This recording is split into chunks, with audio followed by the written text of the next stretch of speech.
This is Dominate Your DUI Investigation Part 1.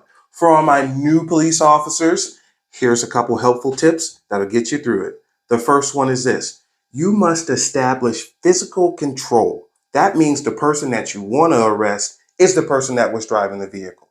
Now, on a regular traffic stop, that's a non-issue because they're there in the car, sitting in the driver's seat, and the car was running. But what about when they're not in the vehicle and you arrive on scene, i.e. a crash of some sort? First helpful tip for you is this. Just ask them, were you driving this vehicle? Make sure your mic is on. Make sure your camera is recording.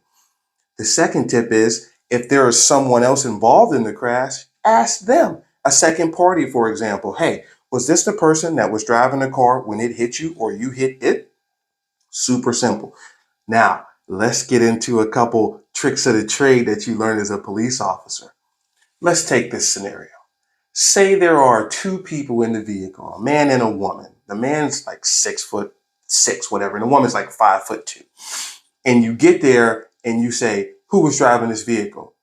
You can tell that he had been drinking. You can tell that maybe she had, maybe she wasn't, right? He says she was, which that will happen. And she says, yes, I was, but you don't believe him. So simply just go to the car, look at the position of the driver's seat. Someone 6'6" is not going to be crunched up against the wheel like this. Be laid back, sitting back like I would be because I'm tall. Look at the seat, see where it is in relationship to the person that was there. Because here's the reality of the situation. No one driving is going to crash and say, oh, let me slide this seat up a little bit so I can trick the police officer because I already had the plan that I was going to blame her for it. Okay, that's the first thing. Look at the positioning of the seat.